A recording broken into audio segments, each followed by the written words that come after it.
इन बातों का ध्यान रखें लकवे के मरीज। हेलो एवरीवन, मैं सेल्फ डॉक्टर संस्कृति, फिजियोथेरेपिस्ट। कुछ ऐसी पर्टिकुलर बातें, कुछ ऐसे पॉइंट्स जिनका पैरालिसिस पेशेंट्स को बहुत अच्छे से ध्यान रखना होता है अपने रिकवरी के टाइम पे। तो आज हम अपनी वीडियो में यही जानेंगे कि वो कौन से ऐसे पर्टिकुलर 4 पॉइंट्स हैं जिनका आपको अपनी रिकवरी के दौरान ध्यान रखना है।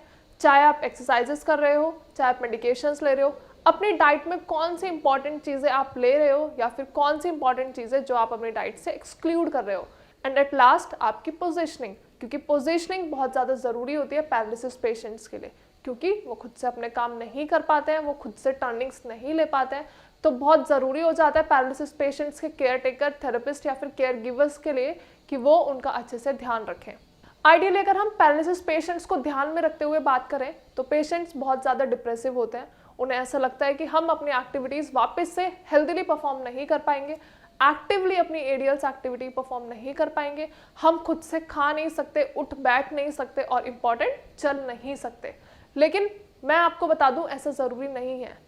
जब तक पैरालिसिस के पेशेंट्स इन बातों को अपने माइंड में नहीं बैठाएंगे, इन पर्टिकुलर पॉइंट्स को अपने माइंड में नहीं बैठाएंगे, तब तक उनकी रिकवरी बहुत ज़्यादा आसान नहीं है।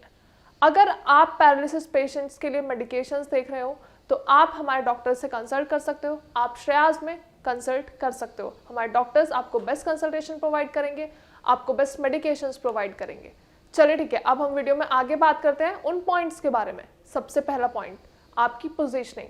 ये बहुत ज़्यादा इंपॉर्टेंट हो जाता है और बहुत ज़्यादा आइडियल पॉइंट है, क्योंकि हमेशा पैरालिसिस के पेशेंट्स लेटे हुए होते हैं।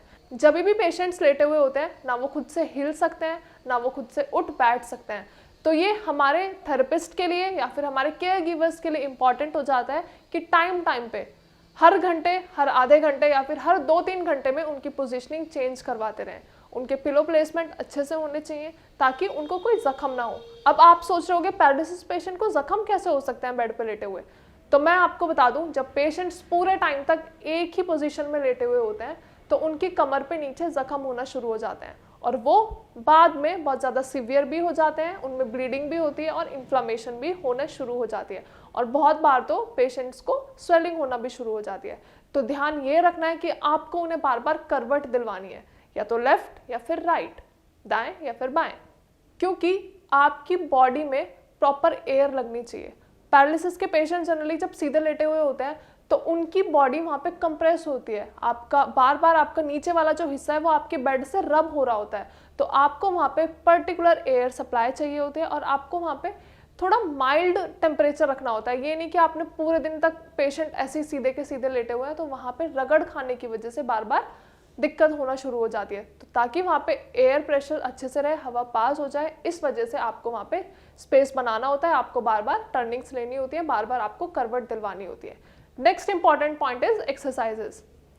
हम पेशेंट्स को एक्सरसाइजेस करा रहे होते हैं, दिन रात हम उन्हें एक्सरसाइजेस कराते हैं, दिन में 4-4 बार, 5-5 बार हम एक्सरसाइजेस कराते हैं, उन्हें वॉक कराते हैं। लेकिन अगर पेशेंट खुद से इनिशिएट नहीं ले रहे हैं तो उनकी रिकवरी पे कोई इम्पैक्ट नहीं पड़ने वाला है। पेशेंट को खुद से अपना दिमाग चलाना है, पेशेंट को खुद से अपना हाथ पैर चलाना है, क्योंकि अल्टीमेटली पैरालिसिस हमारे हाथ पैर की दिक्कत से पहले हमारे ब्रेन की परेशानी है। तो आपको ये समझना है कि हमें अपने ब्रेन की फंक्शनिंग वापस से करनी है, हमें अपने ब्रेन को रीएजुकेट करना है। तो उसके लिए ज़रूरी क्या है कि पेशेंट खुद से एक्टिवली इनिशिएट लें। उन्हें जब तक खुद से ऐसा नहीं लगेगा कि हमें एक्सरसाइज परफॉर्म करनी चाहिए, हमें उठ के बैठना चाहिए या फिर हमें वॉक करनी चाहिए, जब तक आप कितनी भी कोशिश करा लो, कितनी भी पैसिव एक्सरसाइजेस करा लो, पेशेंट की रिकवरी बहुत बहुत बहुत ज़्यादा ग्रेजुअल होती है। तो पैरालिसिस के पेशेंट्स को ये ध्यान रखना है कि जब तक उनकी खुद की मन की इच्छा नहीं होगी कि कोई भी एक्सरसाइज परफॉर्म करें या फिर कुछ खा पी भी लें या फिर किसी से बात करने की कोशिश करें, तब तक इम्पॉसिबल है उनकी रिकवरी में कोई भी हमें रिजल्ट दिखना। अगर हम और आगे पॉइंट्स के बारे में बात करें तो दैट इज मेडिकेशंस। बहुत बार पेशेंट्स ये आशा खो देते हैं कि अब वो वापस से ठीक हो पाएंगे। उन्हें ये लगता है दवाई का कोई असर नहीं हो रहा, एक्सरसाइजेस का कोई असर नहीं हो रहा, डाइट का कोई असर नहीं हो रहा। लेकिन एक्चुअली में हमारे पैरालिसिस की रिकवरी बहुत ज़्यादा ग्रेजुअल होती है, बहुत ज़्यादा स्लोली हो रही होती है। आप नहीं समझ पाते, आप नहीं देख पाते, लेकिन जो आपका ध्यान रख रहे हैं, जो आपके थेरेपिस्ट हैं, जो आपके केयर गिवर्स हैं, उन्हें इन बातों का अंदाज़ा होता है कि आज आपने कितनी मूवमेंट करी है, आज आप कैसे खुद से हिल पाए हो, क्या आप करवट ले पाए हो, या फिर आपका हाथ थोड़ा बहुत हिला है या फिर आपका पैर थोड़ा बहुत हिला है। पैरालिसिस के पेशेंट बहुत ज़्यादा डिप्रेस रहते हैं, स्ट्रेस्ड रहते हैं, उन्हें ऐसा लगता है कि अब हम कभी ठीक नहीं हो पाएंगे, तो उन्हें अपनी हल्की फुल्की रिकवरी नहीं दिख रही होती। उन्हें ऐसा लगता है कि कुछ नहीं हो रहा, दवाइयों का कोई असर नहीं है, एक्सरसाइजेस का कोई असर नहीं है, लेकिन रिकवरी हो रही होती है। तो बस आपको करना क्या है, आपको हिम्मत रखनी है, आपको पेशेंट रहना है, आपको अपने माइंड में ये चीज़ बैठा लेनी है कि मैं ठीक हो जाऊंगा, क्योंकि जब तक आप पॉजिटिव नहीं होगे तो आपको कोई रिजल्ट्स देखने को नहीं मिलेंगे। लास्ट में एक इंपॉर्टेंट पॉइंट के बारे में अगर हम बात करें तो दैट इज डाइट। डाइट बहुत ज़्यादा इंपॉर्टेंट रोल प्ले करती है, क्योंकि हम एक्चुअली में पेशेंट्स की डाइट को मैनिफेस्ट करते ही नहीं है, हमें पता ही नहीं होता उनकी डाइट में क्या जा रहा है। डॉक्टर ने बोला आपको इनको लिक्विड देना है, तो हम लिक्विड बहुत टाइम तक दे रहे होते हैं।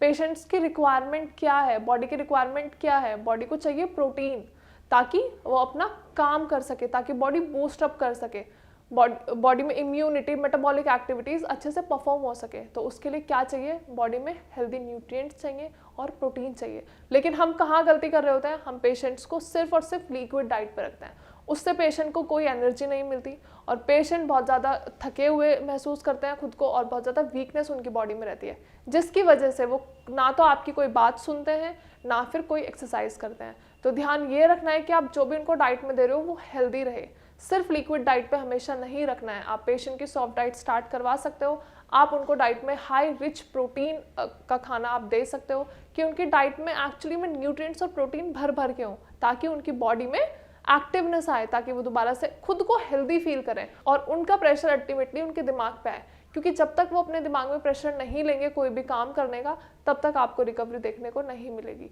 तो पेशेंट्स को ये ध्यान रखना है कि उन्हें अपना दिमाग चलाना है ज़्यादा से ज़्यादा, उन्हें मूवमेंट्स करने की, उन्हें एक्सरसाइजेस करने की कोशिश खुद से करनी है। क्योंकि मैं एक बार फिर से दोहराऊंगी, ये सारे पॉइंट्स आपको ध्यान रखने हैं, इन सारी बातों का आपको ध्यान रखना है। जब भी आप अपनी रिकवरी अच्छे से देख पाओगे तभी आपको रिजल्ट्स मिल पाएंगे। इसके अलावा अगर आपको मेडिकेशन से रिगार्डिंग कोई क्वेरी है, आपको एक्सरसाइजेस नहीं समझ में आ रही हैं, या फिर आपको ये नहीं समझ में आ रहा है कि पेशेंट को पोजीशनिंग कैसे करानी है, तो डू कंसल्ट श्रेयास। हमारे डॉक्टर्स आपको अच्छे से, तरीके से और इन्फॉर्मेटिवली आपको सब कुछ बताएंगे, प्रैक्टिकली भी कि आपको कैसे पोजीशनिंग करनी है, और आपको सारी बातें आई होप अच्छे से समझ में आएंगी। तो आपको करना क्या है, नीचे दिए गए नंबर पे कॉल करनी है और अपनी क्वेरी शेयर करनी है, अपनी प्रॉब्लम्स हमें बतानी है। आप कहीं और से ट्रीटमेंट ले रहे हो तो आपको वो मेडिकेशंस भी बतानी है और अपनी पास्ट हिस्ट्री भी हमारे डॉक्टर से शेयर करनी है। इसके अलावा आप नीचे कमेंट में भी अपनी क्वेरी मेंशन कर सकते हो। पैरालिसिस से रिगार्डिंग कोई भी क्वेरी है, कोई भी क्वेश्चन है, तो आप हमारे डॉक्टर से फ्री ऑफ कॉस्ट कंसल्ट कर सकते हो। Thank you so much.